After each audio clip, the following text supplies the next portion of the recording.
If you've ever felt confused about whether your reaction is like old baggage or something real happening in your relationship right now, then this episode is probably going to hit home. Welcome back to Nope, We're Not Monogamous. I'm your non-monogamy coach, Alicia Payne. And today I'm talking to Dr. Dan Sneider. He's a couples therapist who works with both monogamous and non-monogamous folks and brings this like really grounded, honest, very human approach to connection. Dan isn't the kind of therapist who shows up pretending that he has everything perfect. He talks openly about being a dad, a person who's struggled in relationships, and someone who learned this work by actually living it, which honestly is my favorite kind of therapist. So in this episode, we're going to talk about what actually helps relationships thrive, how to communicate without spiraling, how to know if you're moving too fast, and why slowing down usually gets you further. We get into trust, attachment, emotional safety, sex, feelings, all the messy human stuff that shows up when you open a relationship. It's warm, it's practical, and it's full of lots of little aha moments that you can use right away. Enjoy.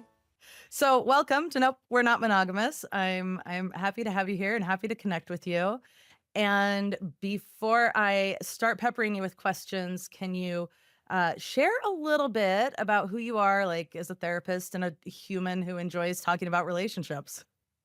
Yeah, happy to. So thank you so much for letting me be on your show and getting to talk with your audience about relationships and just the human experience of wanting to be in connection with other people. So for me, that's a lifelong kind of journey trying to figure out how I fit in with other people, whether that's friendships, romantic partners, marriage, parenting. I've always wanted to be in harmony and have struggled to do that, sometimes mightily. So I come to being a therapist not because I have it figured out, but because I want to learn and I want to see how other people are doing it, to be on their journeys and to help them through some of the things that I've learned and experienced along the way. So yeah, looking forward to diving in more deeply and talking all about that. Amazing. Amazing. I love that. Super relatable. So you work with both monogamous and non-monogamous people. And I'm curious, when you like zoom out, what is the biggest difference that you see in what helps these relationships thrive? Like, what's the thing that stays the same no matter the structure, but what is there anything that's different? Yeah. So I do work with couples that are both non-monogamous and monogamous, and a lot that are somewhere in between, that have questions, that are wanting to experiment, kind of not sure where to begin. And so I always start with figuring out kind of what their story is coming into that relationship, because of course that informs everything else, like how we got to where we are. And I know in my story, right, I was raised in a home that had a lot of messages about how relationships were supposed to function. And some of those were okay and helpful, and then others were really harmful and damaging. And so exploring kind of where the people in front of me got to where they are now is the first thing that I want to know. Like, what are their ideas about relationships in general? Are they open to exploring? Are they more kind of fixed in their mindset of like, I don't know what could be possible. I'm kind of scared. And all of those are kind of different pathways that we'll take. But more and more, I'm meeting couples that are going through kind of shifts in their relationships, and that's where a lot of the questions are coming from. So it's one of the reasons why my website that your audience can visit is called intimacyshift.com, because that's really the place where I'm meeting a lot of people. Sometimes that's couples that have just moved in together, and that's a big shift in their relationship. Other times it's their new parents or they're fresh empty nesters and now kind of have this new lease and freedom on relationship. But each of those points has a big shift in their expectations for each other and for the relationship. And that's when a lot of people are starting to question or to be curious about other ways of being. Yeah. Yeah. Yeah, that's I find a very similar thing that, like, when people are reaching out and looking for support, it's like they're in some sort of transition. Like, things have changed and now we no longer know what the blueprint looks like. Yeah, Yeah. yeah, that idea of, like, having a blueprint. No, I think that's a word I hear often too, and, yeah, having a plan or a roadmap, I certainly like to be in control of situations, and when I don't know what the plan is or I don't have a blueprint, I feel unsettled, and that's when I'm looking for a book, I'm asking friends, I'm trying to find that resource. And when we have two people in a relationship with different ideas of what the blueprint could be, yeah, then talking to a professional and trying to reconcile those two things is really critical. And a lot of what I do is helping those two people to talk to each other in really healthy ways so that they can calibrate. It's not so much what the ultimate answer is. Like I can't tell another couple like what the best way for them to do it is, but I can help them to have the conversation in a healthier, better way before we've done something with our actions that causes hurt feelings. And then it's much more difficult. What would you say are the communication skills that, like, really make, like, a measurable difference in, like, either, like, repairing a rupture or, like, building connection or building trust or, any of that? Like, what are the kind of the skills that people need? Yeah, yeah. So we can go deeply into any one of these areas, but yeah, the kind of first thing that I talk about with couples and see often is we have conversations when one person is ready and the other person is not. And automatically that's a setup for it not to go well. So, how do we stop having conversations that are in passing or when one person is stressed or tired or hungry or just not prepared for it? So, yeah, the first thing that I want people to think about is in your relationship, just like going to the gym, we have to do that regularly and we have a schedule of some kind when we're going to the gym. In the relationship, we want to have some kind of schedule for when we're talking about our relationship, when we're working on our relationship. So you can be really formal. You can put it on the calendar. Every Sunday afternoon is relationship check in time. And that's when both people know we're going to be connecting, talking with each other, making plans. And that way, the person who is wanting to have this conversation is maybe thinking about, like, I have, curiosities about opening the relationship or exploring things, or there's something about our sex life or our relationship that I need to talk through. That's the time set aside when I get to have that conversation. I don't need to try to read my partner's mind, find the imaginary perfect time, which there never is to talk about things. And the other person who maybe is not the one bringing ideas and feelings to the table, usually that's more the male role, maybe a little more withdrawn, less interested in having these conversations. They also are not going to get surprised and bombarded. They know, all right, on Sundays, like this is the time where I can be ready to settle in to have those kinds of conversations. So that's kind of the first gateway that I talk to couples about is like, are we just having conversations at random or like in the hallway or, late at night after the kids have gone to sleep? Or do we really have a plan when like we're sitting down to talk about our relationship?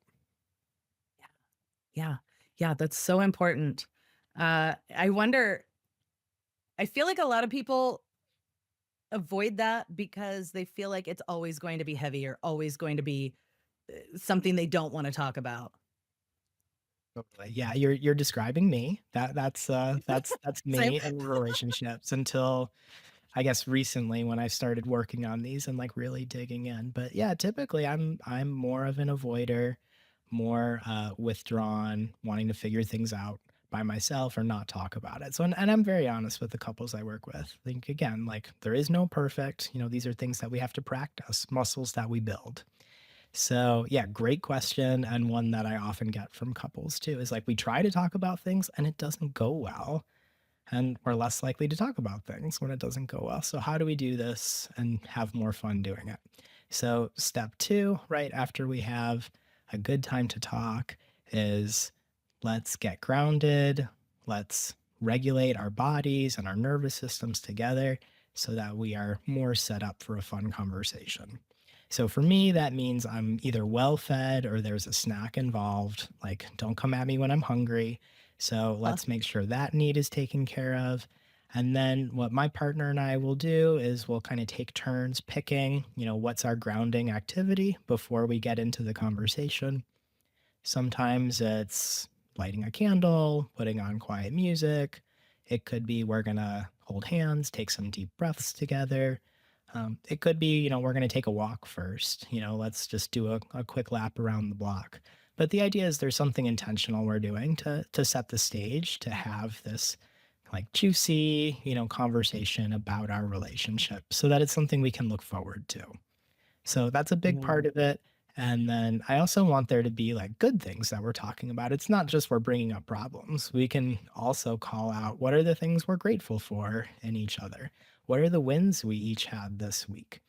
If we are in the process of exploring non monogamy or we're, experienced, pros at it, we can still call out wins like, hey, this week, I felt really excited, to hear about the date that you went on or, this week I had a really great connection with a new partner and I'm excited to share it. And, all kinds of in between things where it's not just like these are all my problems, right? We can also highlight the good stuff.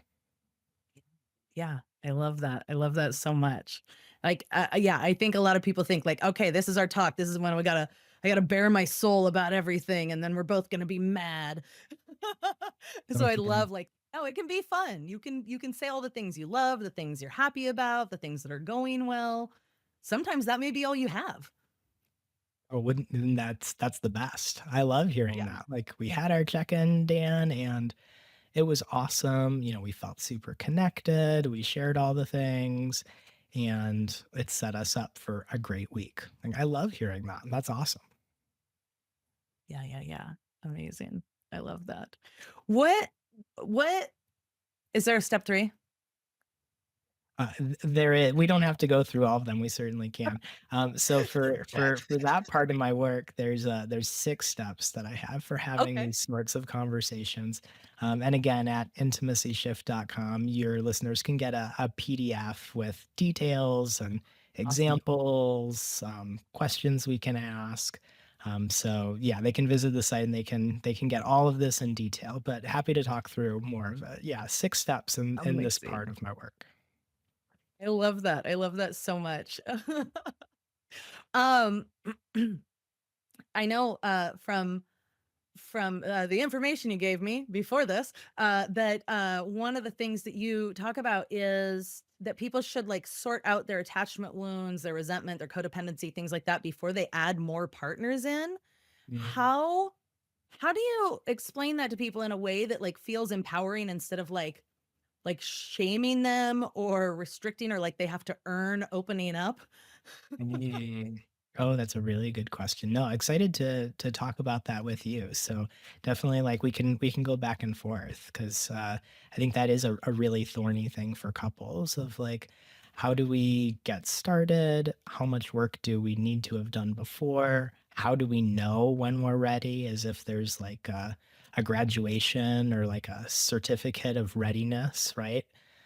So I think that that's such a rich conversation to have with people. And so the work continues. So I think that's kind of the first thing is we are all in the process of becoming at all times. Um, Forever and and ever. uh, yeah, totally right. And understanding how we show up in this relationship is really critical. Like I mentioned before, like in my past, I was more of an avoidantly attached partner, and that comes from my childhood, where I was raised in a kind of chaotic home environment where it wasn't very predictable how I would be protected or what kinds of emotional dysfunction would play out that particular day. So, what I learned is that I need to rely on myself, and it's not safe for me to rely on others for safety, protection, and care. And so that's not the end of my story, but knowing that that's where I tend to go is helpful so that in a relationship, if I'm having those kinds of thoughts or feelings, like it's not safe for me to share my feelings, or I don't want to share this feeling, or I'm going to go somewhere else to get my needs met. I know for me that those are, warning bells, those are alarms. And, I need to work on those things in my relationship. That's a cue for me. Like, I need to find a way to bring up those feelings with my partner, to take a deep breath, to give them an opportunity to soothe and to meet me somewhere in the middle. Um, and that's work that I've done. And so with couples that I'm working with, I encourage them to really explore, do they fall on the more avoidant side of relationships where they're um, not seeking that kind of comfort and love within the relationship? They're seeking it either somewhere else or just within themselves, or more on the anxious side where they're feeling more worried, more kind of need for reassurance more of the time from their partner. And that's, kind of just in general. So we're not talking about like, all the psychology behind it, but like how you show up in relationship. Are you more of a worried, needing reassurance, or are you more avoiding and withdrawing? And, knowing that about yourself helps you communicate with your partner how you're feeling, and then what you need. And that's what so much of this comes down to. Like, if I don't know how I'm feeling and what I need, I can't tell my partner, and then we can't figure it out. Yeah, yeah, that's a big one is that, like, what am I even feeling? I don't know. It's Mhm. bad. Right, It's right. all And bad. even Make it that's a stop. start. Yeah. No, I love your energy, Alicia, because you're smiling about it and you're like, I don't know exactly what it is, but it's something bad, right? That's a lot of information. If you can share that with a partner, that's great. Because instead of acting on that feeling, like, I've got this frustrated look on my face, or I'm kind of closing doors, really loudly and stomping around the house, like you've put it out there, like, I'm feeling bad. Okay. Alicia's feeling bad. Let's figure out what's going on. Did something happen today? How can I help? And now we're talking about it. Yeah, yeah, yeah. I love that. That's so good. So Yeah. good.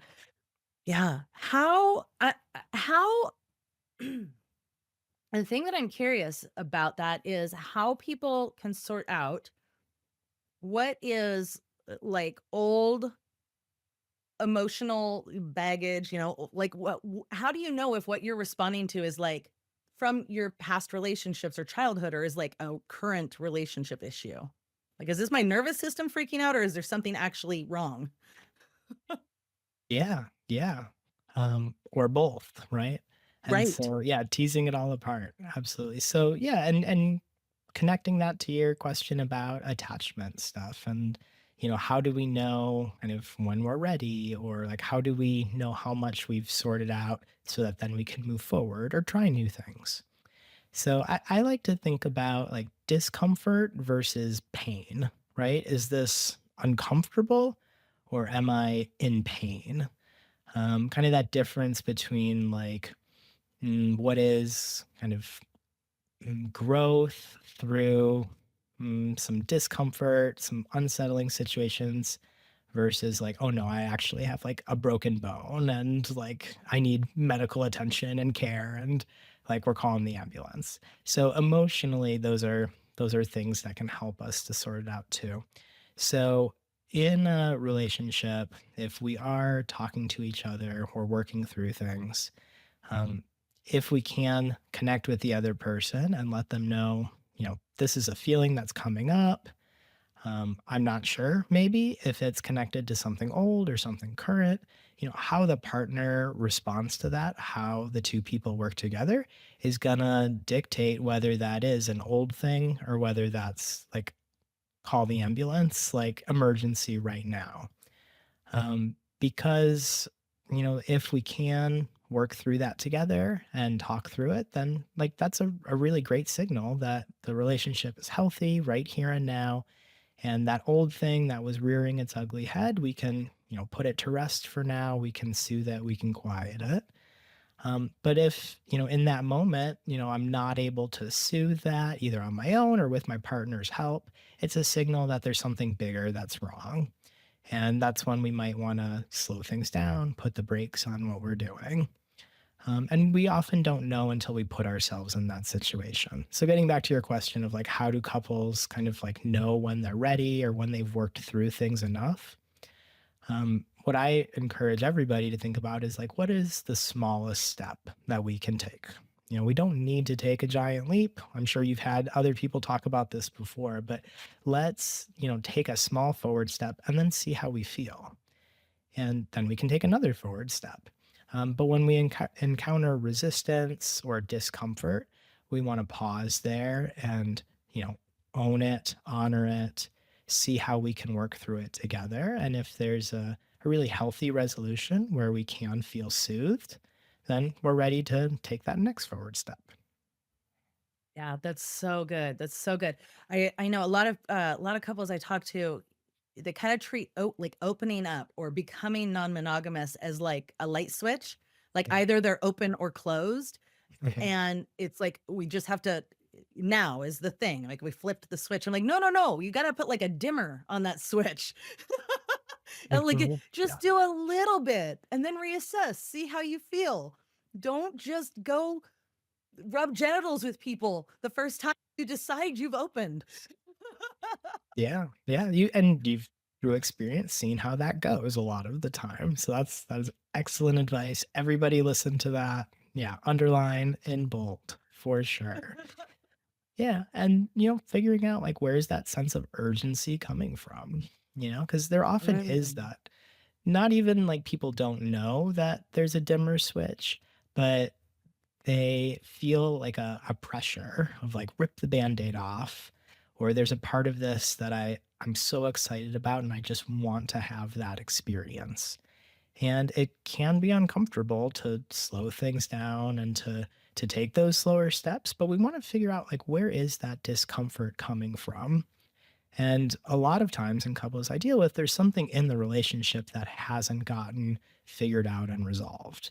So while there's no like certificate of readiness, there are some clear like warning signs for me that, one or both people is not quite ready. And that sense of urgency, I really want to explore like where is that coming from?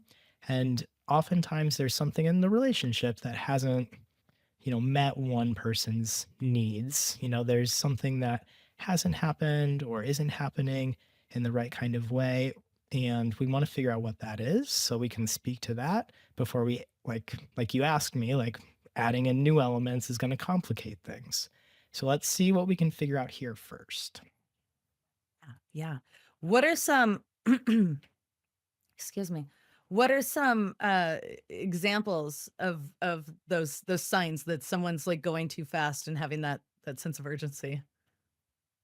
Yeah, yeah. So a common one that I see is, one person's expressing discomfort or they're not sure, and the other person is being pushy, right? They're saying like it'll be fine, let's just try it.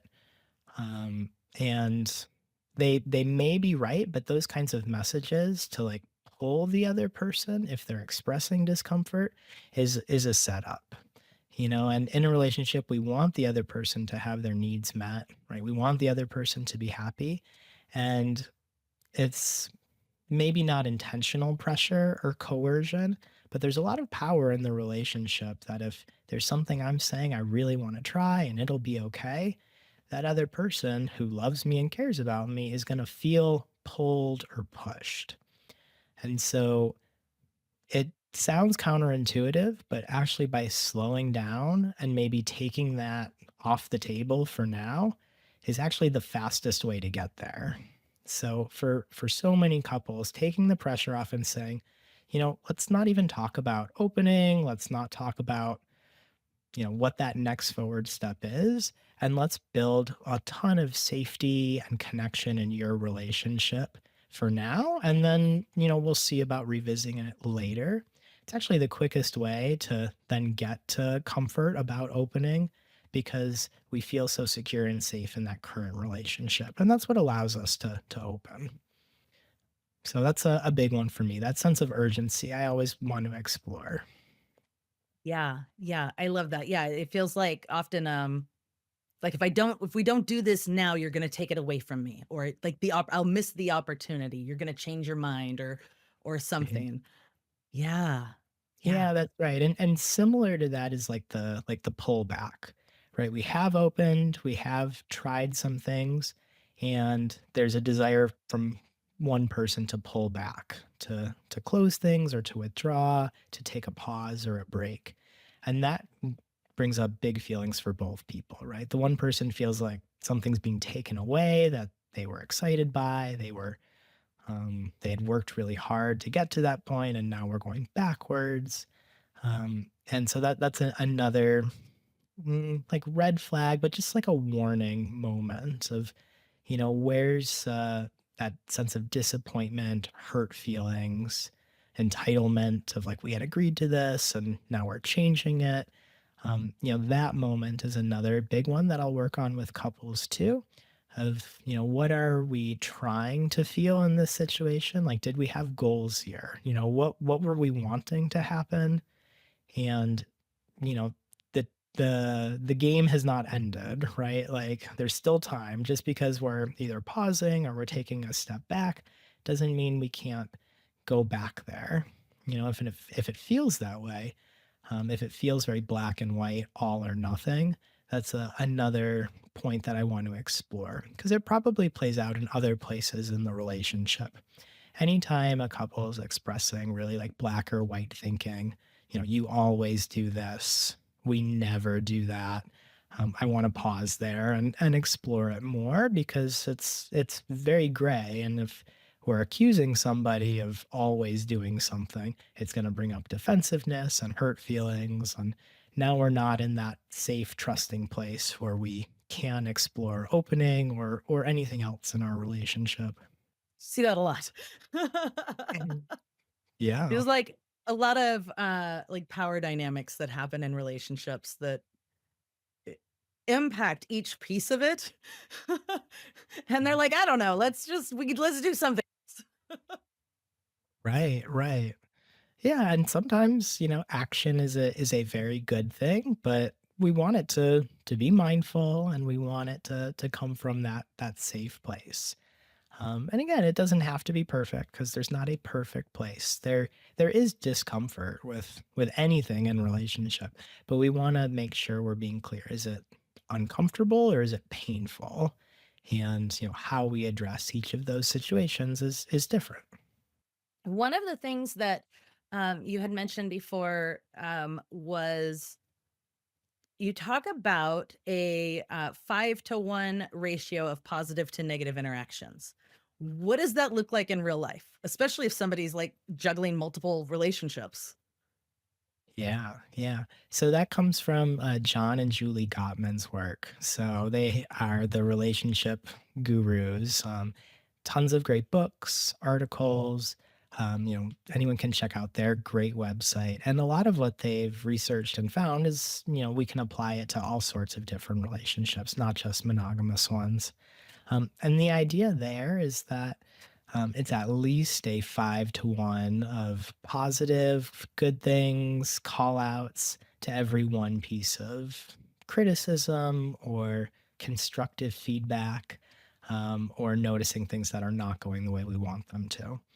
So, this has been so helpful for me in my life because as somewhat of a rigid thinker, right? I like to have control over my situations. There's a lot of times where I want the other person to see things my way, or I can clearly see, oh, it would be better if this happened. And I want the other person to be on the same page with me, to see it my way. So if I just tell them directly, like, you're doing it wrong, do it this way, uh, that's not likely to work. Their walls are going to go up. They're going to be hurt, defensive, etc. And so what I've learned is that, the more that I can catch someone doing it and doing something the right way, noticing how hard they're working, how much effort they put into something, if I'm calling those things out more of the time, then the other person is going to be much more receptive if I have feedback or a different idea. So, the numbers in their research are 5 to 1 at least. It can be more, it could be 50 to 1. But overwhelming the other person with compliments, with noticing how hard they're working, with validating their experience is going to make the other person much more receptive to any feedback that you have. And so in relationships, especially if you're juggling multiple relationships, you're both working, you're parenting, there's a lot of opportunity for miscommunication. And the tendency is in the short time we have together, we want to figure things out. We want to exchange information, plan schedules. Um, but if we skip the part where we're complimenting the other person, validating how hard they're working, noticing all the wonderful things that are doing, then the other communication is not going to work very well. And it's going to feel like criticism and it's going to lead to conflict.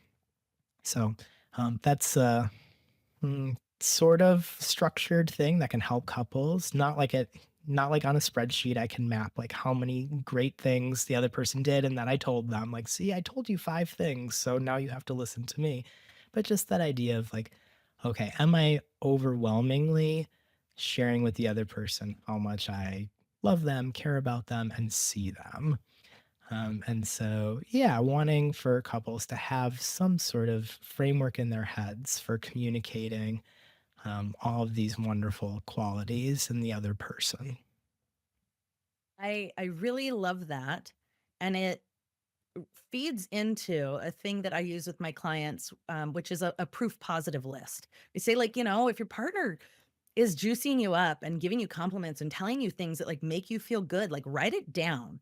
If they sent you a great text, take a screenshot or copy it and paste it into your notes app so that when you're having a hard time, like if you're jealous or insecure, or, your partner's off and you're like, they probably hate me now. Like you can look at all this proof you have that actually they love you, they care about you, they're doing things or saying things that show you that. uh, you have it right there in black and white. And this feeds so well into that from the other side. Like make sure that you're doing those things so your partner has that proof that they can look at and go, "Oh yeah, just yesterday they told me how much they love and appreciate me. They aren't leaving." Yeah. Oh, that those do go so well together, and I'm gonna steal that lovingly Yeah, and yeah. make sure that my couples are doing that too, because we have that evidence, right?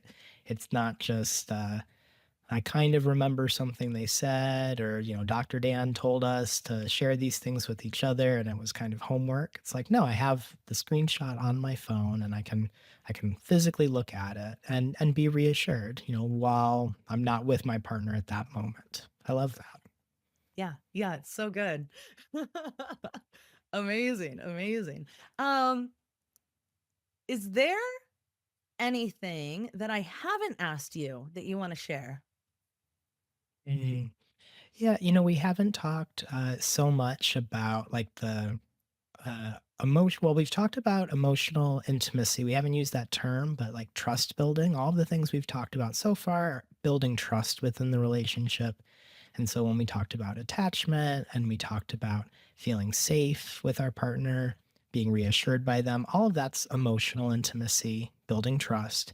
And then there's physical intimacy too, which we haven't talked so much about, and want to make sure that that's part of the conversation, Absolutely. because those two things are different, but of course they work together, right? So the more that a couple is emotionally intimate, the better physical intimacy is going to feel.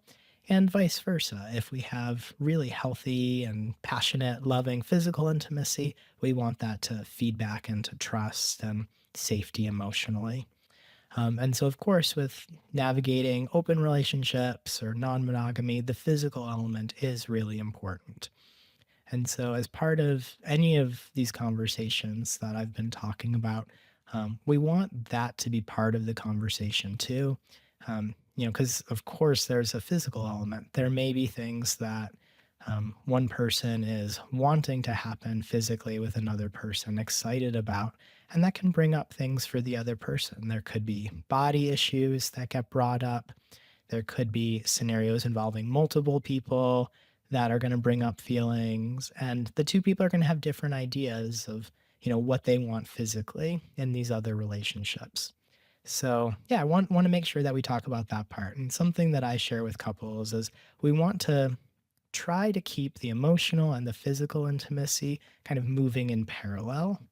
So if we are opening or thinking about opening, if I build a physically intimate relationship with someone super fast, we want to make sure that the emotional part of it gets addressed too. So they're not like way out of sync.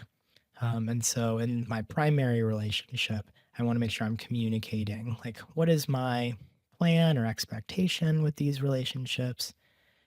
Are we emotionally ready for the physical things to happen? Are we physically ready for the emotional things to happen? And making sure we're having both sides of that conversation.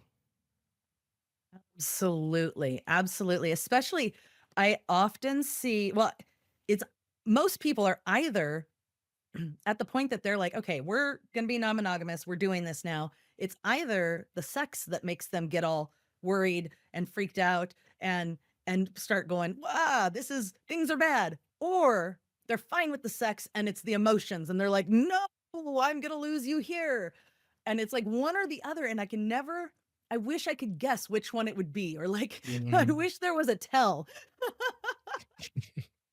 like, which is it gonna be? Because it's gonna be one of them. Yeah, and then we know a little bit better what to prepare for. Yeah. Well, Yeah. and a lot of what I try to bring into the conversation, because it's true for all of us, is that there's a misconception about kind of like how our bodies respond to sex and relationships.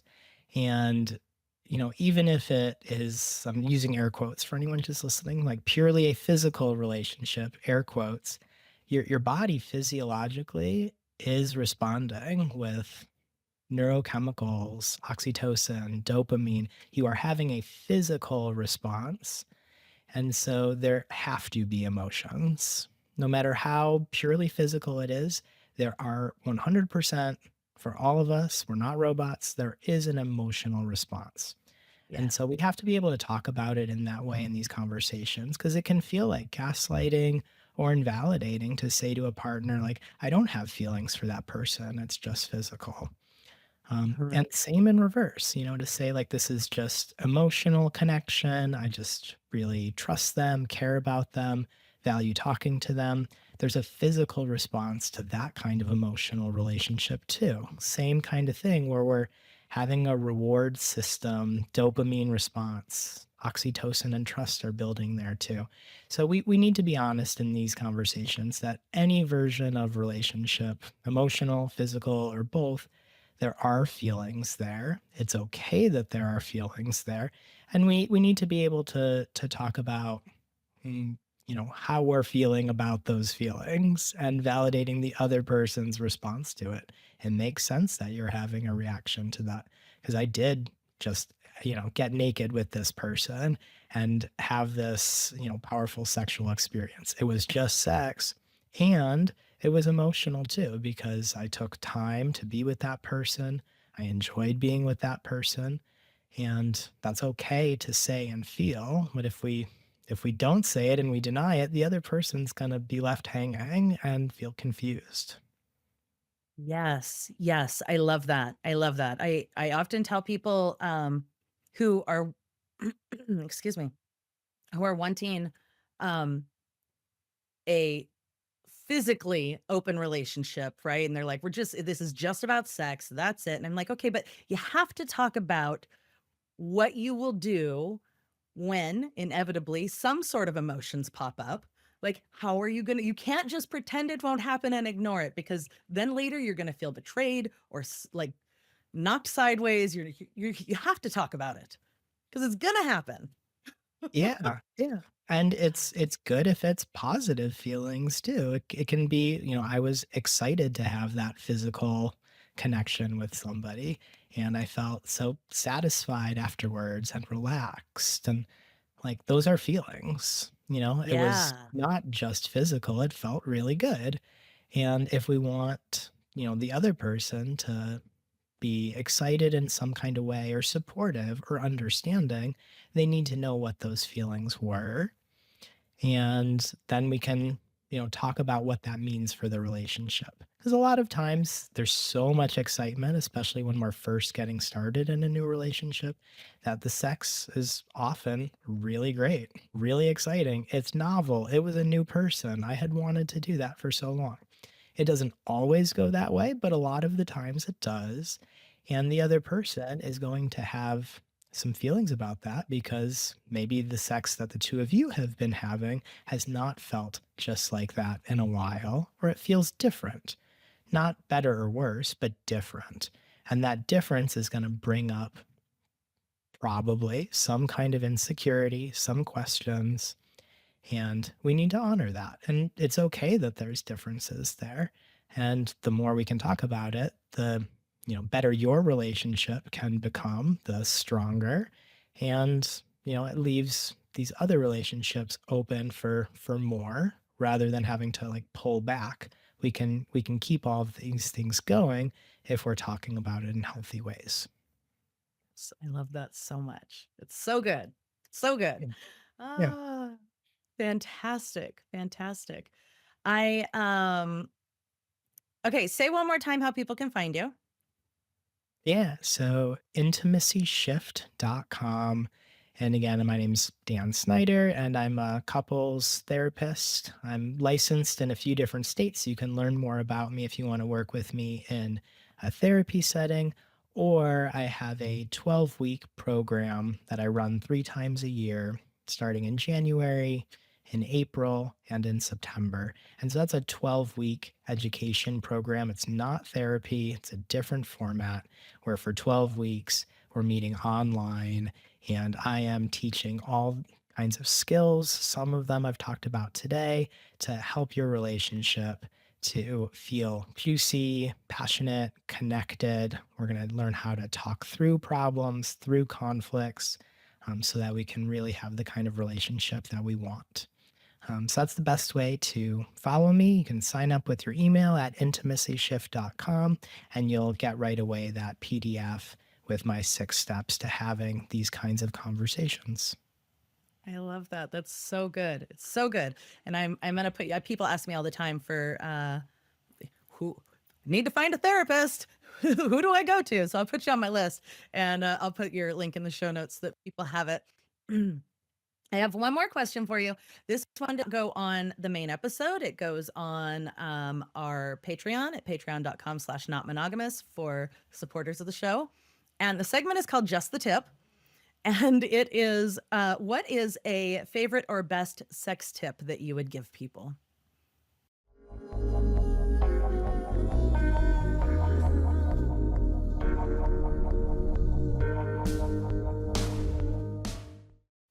Amazing. Thank you so much. I've appreciated talking to you. You're fantastic and you have the most soothing voice. Thank you. You're Yeah, welcome. it's that therapist voice. It just happens. Yeah. Hmm.